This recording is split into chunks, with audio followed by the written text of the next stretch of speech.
Welcome back, ladies and gentlemen. Today we have my updated primary weapon tiers for Helldivers 2. Over the past few weeks, I have been re-stress testing every weapon in the game, so if you've seen my tiers before, you already know how this goes. But if you're new here, my tiers are broken down from a tier 10 super Helldive perspective, which means that you start running into things like Alpha Commanders and Rocket Striders quite a bit more, so you have to take that into account because the lower tiers don't deal with them to the same degree. But most of what I'm saying can be downscaled outside of that. I also push every weapon to its absolute limit in kill farm games where I try and kill the most things possible in a well-balanced build to bring out that weapon's true strengths against both factions. Another major factor in this tier list is how fun I think something is to use, because if it feels terrible to play, then there's no point in bringing it in the first place. So our tier list breakdown starts with S tier, and it's for the best weapons that have no situation that they can't handle and can carry even terrible builds or succeed all by themselves. Our A tier is for stuff that will succeed in most situations but have some kind of drawback compared to S tier, and our B tier is for things that are balanced or fill a niche role that can be played by good players into the A tier and bad players into the C tier.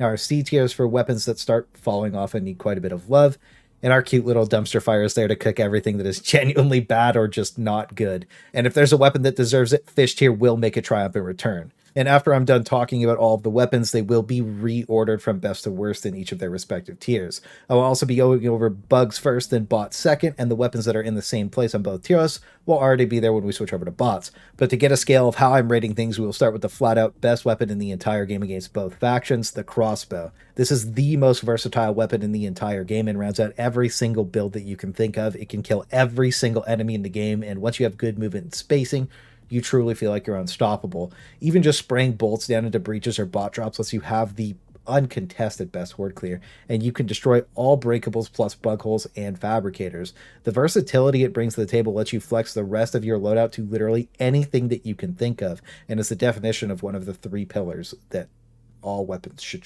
strive to be. When they did the last buff pass to the crossbow, it really became a master of all trades, so that's why it's our definitive top of S tier weapon against both factions, and in my opinion, it's just the best weapon in the entire game. And just so you have a clear gauge of how I'm going to be rating the weapons, we're going to do our worst weapon next, which is the Liberator Carbine. This is actually just a weapon attachment to the Liberator at this point, and it really only offers fire rate on a weapon you don't want to shoot faster. I get that some people use the SMG Liberator in burst mode, and I tried that, but it just feels like a waste of your time, and pretty much anything else you can think of just does what this thing could dream of doing better. I think this weapon was poorly thought out, and with the Tenderizer getting an ROF toggle, I don't think it needs to exist. I'm also in the boat that quite a few of these weapons are just bloat and should be removed once they add weapon attachments or be made unique. Giving something like the Liberator Carbine, like an underslung grenade launcher, shotgun, or a bayonet to charge with would have given it a unique feeling, but for the foreseeable future, I think that this weapon is the reminder of what the game used to be when it was overbalanced. And you might have thought that the Constitution was the worst weapon in the game, and even though I think it does need buffs, it's definitely not the worst weapon in the game, and it should be. When we put on peak physique, the melee damage is really solid, and you can just W key blender things for fun, and well-placed hits can mulch pretty much every bug. The main problem comes in is when you try and shoot it, because it's 20 damage short of hitting insane breakpoints, and when you full ADS, it's ridiculously bad, so you have to hip fire it. But the rate of fire is pretty good, and if you've been practicing the way that I've taught people how to play on stream over the past couple months, then this should feel okay-ish. And once you get used to hitting weak points, it isn't the worst. I would still rather bring this than anything in D tier because it promotes a completely different kind of gameplay. Suppressing fire. Suppressing fire.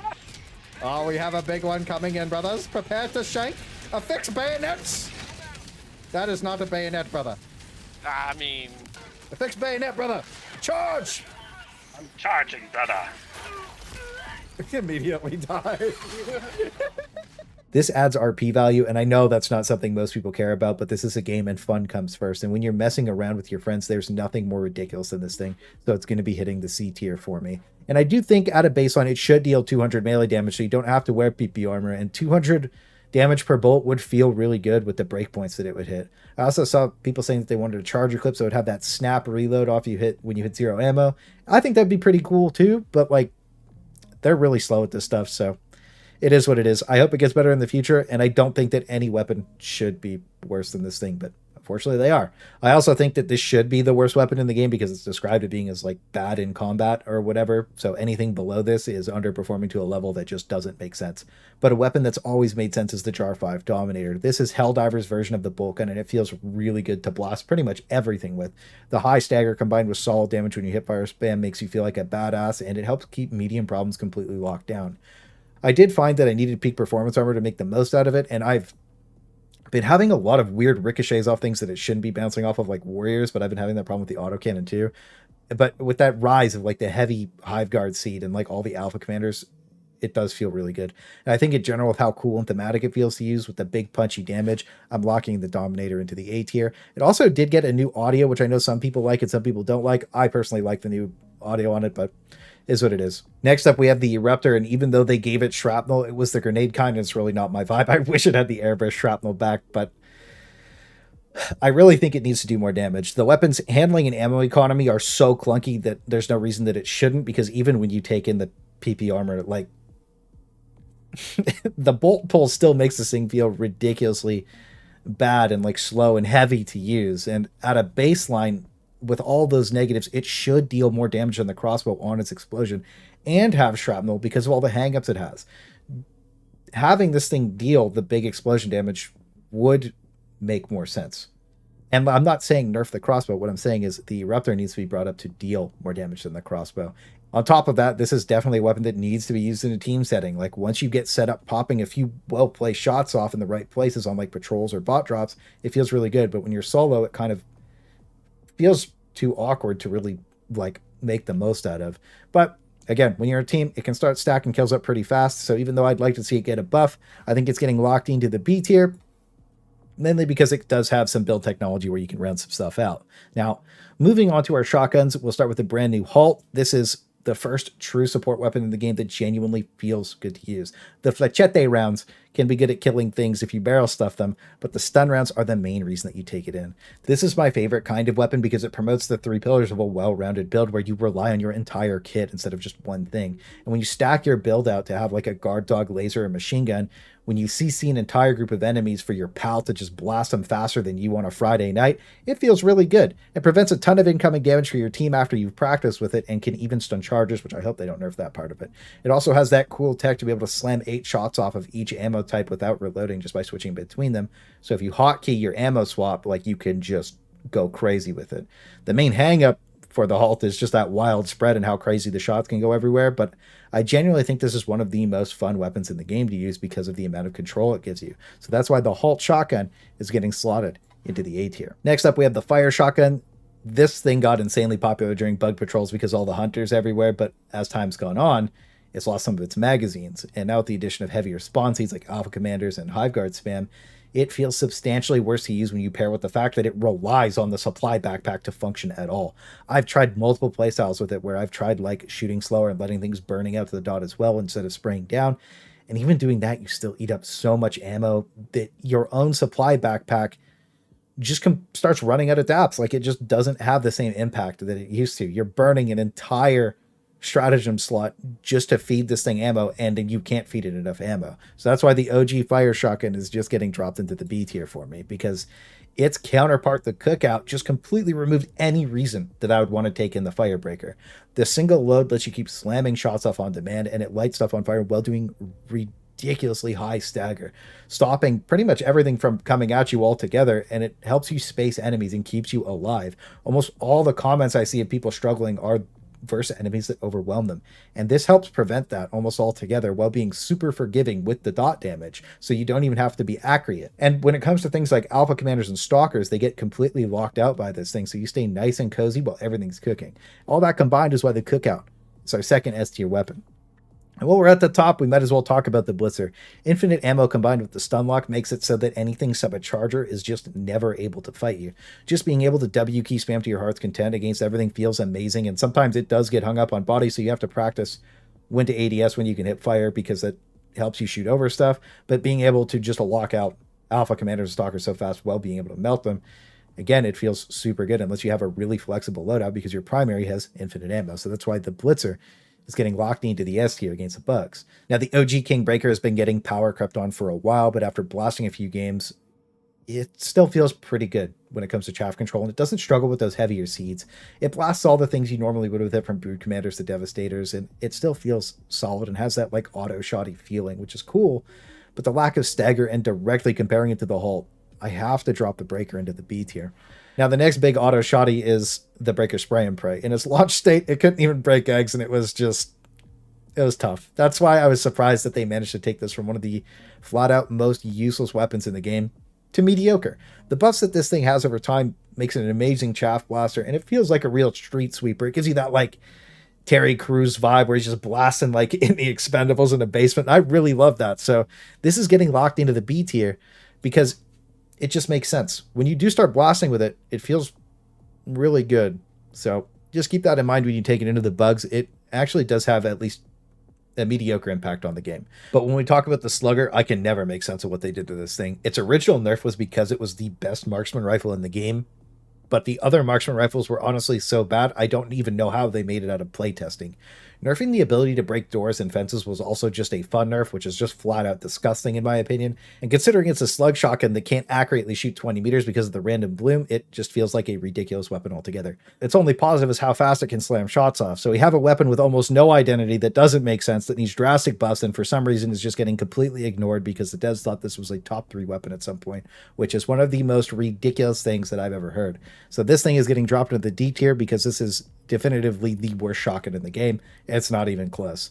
It needs drastic buffs, and I really hope they lock this in. We need another 60-day buff plan. But anyways, moving on to our last shotgun, the Punisher. It's always been a solid primary with high stagger. It's one of the first weapons you get in the game. And the buffs that it got over time, well, were like almost directly one-to-one with the feedback that we give on our balance stock. It became a really good limb ripper, and it has that niche where like you can rip pieces off of stuff. But with that introduction of the Cookout, I really lost any reason to really take it in. So it's getting locked into the C tier because I do think it needs a bit of love, and I would love to see this thing get buffed to just be the master of ripping pieces off of everything in a really impactful way.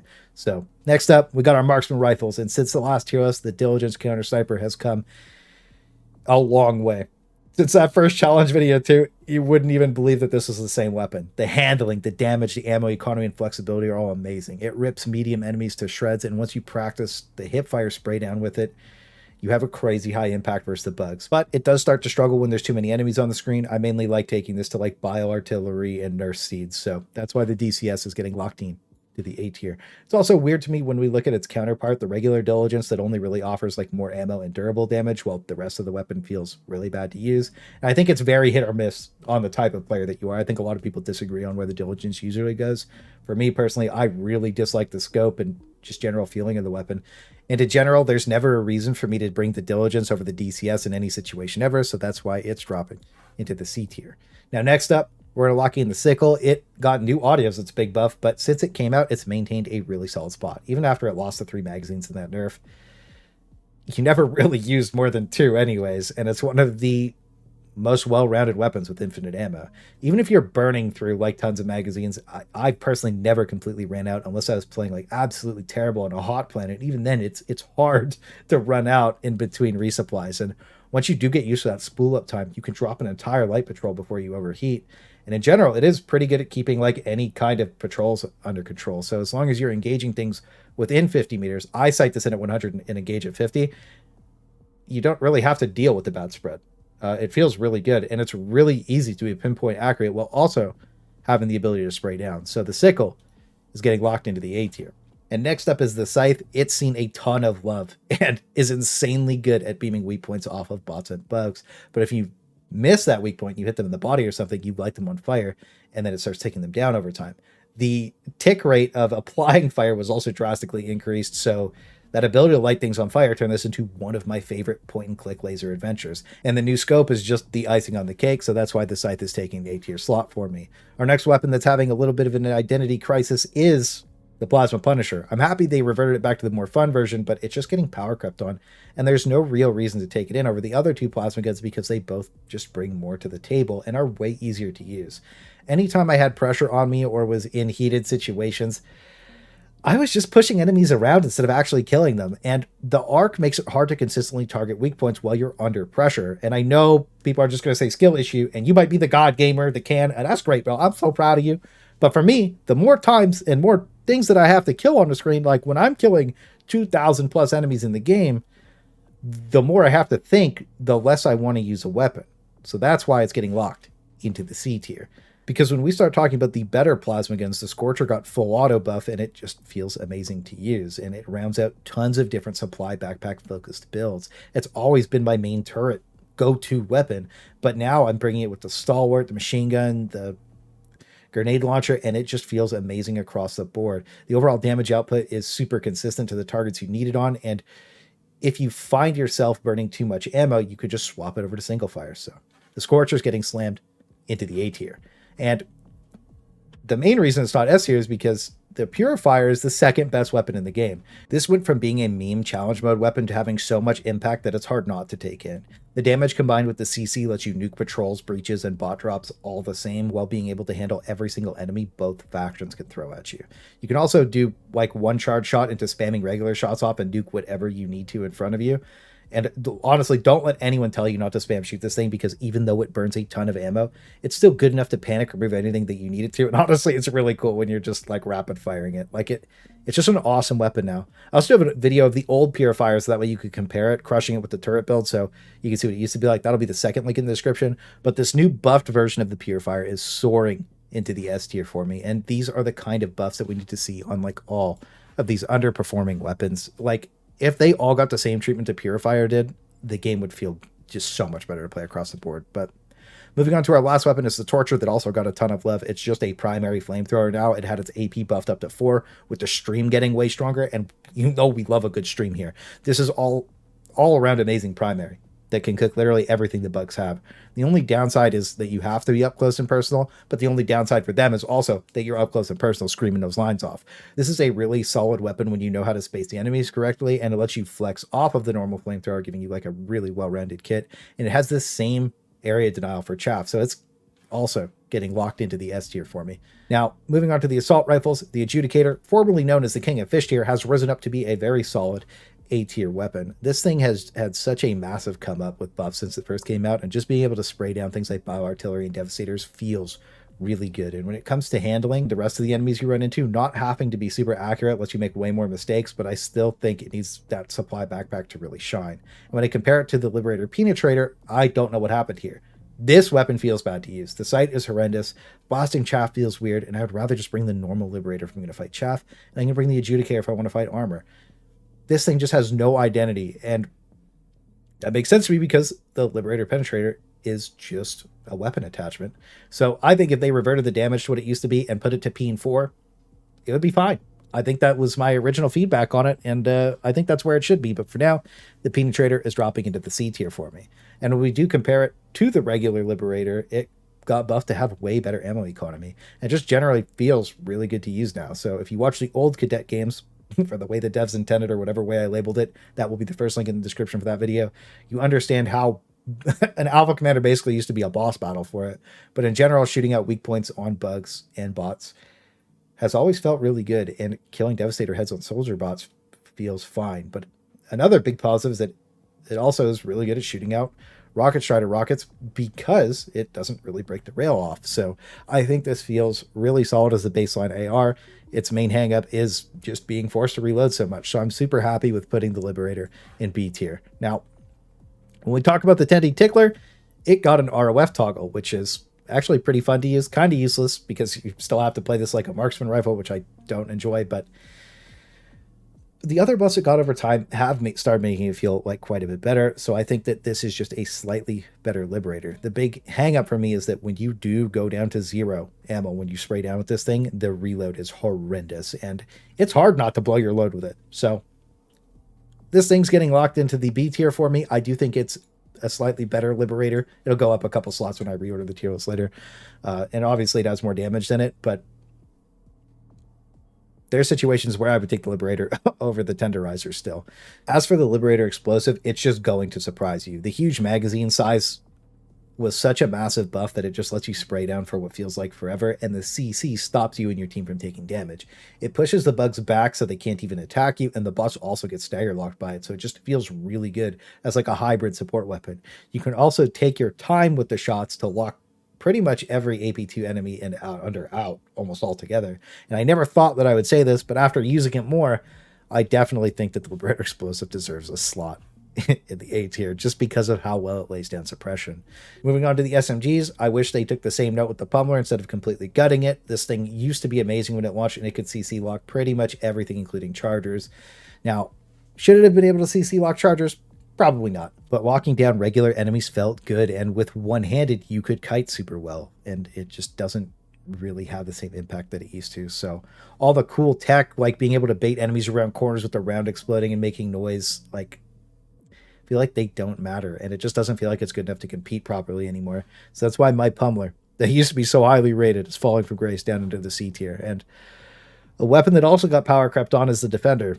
This has always been a ballistic shield weapon, but ever since the addition of Alpha Commanders, it's really started struggling against the bugs. I'm also glancing off things that while I'm kiting that I shouldn't, like shooting back one-handed. I'm ricocheting off of warriors. Again, the autocannon, I've had shots that ricochet off of warriors, so on top of that, the ammo economy feels really weird. And, you know, the Liberator Carbine's also kind of an SMG, and I think most of the bugs I would bring the Defender for guide everything else without me having to be so close to them. And if I am so close, I'd rather bring a shotgun. I also think that on the bots, with the ragdoll being so aggressive to the point that they know it's an issue but aren't fixing it, that getting close medium to make your weapon work just feels bad, and rocket striders just exacerbate that issue more. It is okay at shooting the rockets off of them, but you have to be close enough that they usually send you flying across the map. And when I brought this with the ballistic shield, I basically just turned it to Eagle tier. So the Defender is going to be cooking in the dumpster fire because I think it needs a ton of love. I also know quite a few people would probably disagree with the Defender being here because on the lower tiers it does feel okay, but as soon as you bring it into tier 10, it is brutal. I would probably say that tier 1 to 9, it's probably still like C tier and like, you know, basically 1-to-1 with the Pummler. But when you do bring it into Super Helldive, it genuinely feels bad to use. Also, just to keep it spicy, we'll talk about the Reprimand next. And I know it's a weapon that a ton of people just don't like using. And I think it's pretty mediocre, but not terrible. The main issue it has is that it has those random stray bullets that don't make any sense. They randomly curve off instead of going straight like that movie, what is it, Wanted? Except the bullets don't curve to the things you want it to, they curve away. So that sucks, but despite that, if you hip fire spray it down with the 30% recoil reduction, it actually feels okay to use, and in my opinion, way better than the other SMGs, because that high peen lets you make a ton of mistakes. Another issue that we have is the range is very short, but on the bugs, the spray down tech works great, and in general, like, it does have bloom, which is stupid. I don't think bloom should exist at all in the game, and this should be buffed to be more accurate up to like 30 meters or something. So should the other SMGs. And when we do talk about the Reprimand against like the bots, like, it does let you spray down the rocket strider. So in general, I think that the Reprimand is a really solid bottom of B tier weapon. It has its hang-ups, but the things below it are struggling. Now, finally, we have the Knight. This weapon is a ridiculously fun bullet hose that you can just spray down with and vibe the entire game. I think it is probably the closest feeling to a good SMG that Helldivers has. And even though it's not over the top amazing, it is ridiculously fun to use. So for the people that skip to the end of these tier lists to just see the where everything's placed instead of actually listening to my opinion, like, if you're here listening, you'll know that this is a B tier power wise to give it a real ranking. The only problem I have with the Knight is that it sits behind a paywall because you have to buy the special edition to get it. So this is going to be our exclusive. Okay, guys, where is it? Fish tier weapon. Now, I just reordered everything for power ranking, and in my opinion, from top to bottom, this is how everything stacks up for me to have the easiest time getting the most kills possible while also being fun to use and having a really high impact on the flow of the game.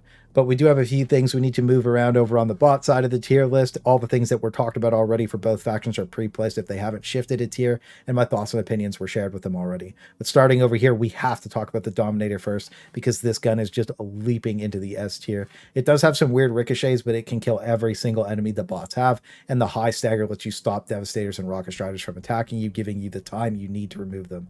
And pace yourself if you don't spray down completely. But even when you do spray down, it feels really good. And if you take the PP armor, it feels even better. Next up is the Cookout. It has great stagger and can lock down Devastators, letting you have crazy W key energy and run through enemies like in the most fun way possible. You're just blasting, they're not returning fire, and it feels really good to use right up until you run into a Rocket Strider, because it can't really kill them at all. So that's why it is just getting locked into the A tier over here. It's definitely something you don't want to sleep on, because again, once you try it on the bots, it's really fun as long as you don't hit a Rocket Strider seed. So Next up, we'll talk about the regular Firebreaker, and it's just going to be getting dropped into the C tier over here. It genuinely just doesn't feel good to use against the bots because the brutal ammo economy and lack of stagger provide too many hangups for you and put you in awkward positions more often than not. And you also can't really kill rocket striders with it either, so that feels really bad. Now, the Blitzer struggles even more on the bots because of the broken hitboxes on the dead enemies that prevent even regular weapons from shooting over them. If you've been playing a lot, you'll notice the Hulks have like space above them that you just can't shoot through, and it feels really bad. But on top of that, a lot of the POI pieces when you go into things on the bots just feel really bad because you can't shoot over them. They eat the shot from the Blitzer. So you have to be really careful when you shoot, and that combined with the limited range forces you into bad positions just to use it. So that's why the Blitzer is just in the dumpster fire against the bots too. And I think that's fine as a specialized weapon for it to not feel as good against another faction while being one of the best at the other, but they really do have to clean those hitboxes up for it. Now, the Breaker Spray and Pray also feels pretty terrible because of how bad it is at killing Devastators, Rocket Striders, and Berserkers, because those are the main 3 enemy seeds. So it's also going to be cooking the dumpster fire over here. I also think that the Defender really isn't as bad as the things I have in D tier on the bot side of things. So I'm going to be jumping it up to the C tier as something that'll just be behind like the Pummler or something. Just to quickly talk about it again, because go over it. You do have to engage things short, medium with the Defender. That doesn't feel very good. Like there's a lot of other weapons that do short, medium better than the Defender. And its main positive is that it used to be able to shoot Devastators and kill them in 2 hits in the head, which was like something that other weapons couldn't do at the time. And now a lot of other things have an easier time killing Devastators, so it's just getting power crept on. And I really think that's all we have to say about the Defender. Now, moving on to an old personal favorite. Since its big bust, the DCS has just been amazing. You can kill every single enemy the bots have if you try hard enough. Not that you should kill a tank with it, but you certainly can. It's one of the best for knocking out their biggest threats. One-tapping Devastator heads and popping Rocket Striders before they ever become a problem drastically changes the flow of the game, and it also rips the Gatling turrets off the Factory Striders super easily, which takes tons of pressure off your team, and this is my personal favorite bot weapon that you see me taking all the time, and that's why it is getting locked in to the S tier. And the next weapon that just makes sense against the bots is the Torture, and it's a special one that's taking a slot at the bottom of B tier. The main reason behind this is it's a bit better than you think, but also has an extreme level of niche and masochism because it can kill everything except gunships and has a lot of scenarios where you can use it better than the stuff in C tier. Plus, Rocket Striders can take fire damage now, and the technology to shoot legs with the Torture for the ultimate cooking showdown is way more hilarious than you think it would be. So don't sleep on it if you're feeling spicy. By no means is it like amazing, but it's definitely better than the stuff in C tier against the bots. And also, we can't forget our triumphant fish tier has returned to lock the night into, because it is what it is, okay? So this is our final locked-in bot tier list, and just as a reminder, these are both super Helldive focused tier lists, so they will be quite a bit different from lower tiers, where there are a lot more light enemies, but should scale down fairly similarly for killing most enemies. But this is focused on killing the most stuff and having the most fun. I also think that it's really refreshing that so many loadouts and so many weapons are viable that you can just kind of make whatever you feel like work. So if you do have a favorite weapon, you can definitely lock it in if you try hard enough. And I'm really happy, to be honest, to finally see Helldivers turn it around when it comes to balancing weapons, because other games are just failing at that so hard. And Helldivers did fail at that for a long time, but there's been really solid buffs, and I never thought that I would see a lot of the weapons performing the way they do now, and I'm really happy that they are. My tier lists are also linked down below and in the useful stuff channel in my Discord, which is where I update and announce everything first, so make sure you join up. I'm also going to be updating the spawn seed guide, so that way you know like which weapons to take into like which missions and stuff, and how to identify certain anomalies, so when you run into them you don't get completely cooked by bringing the wrong loadout. But that's going to be all for now. I wish you guys the best luck out there.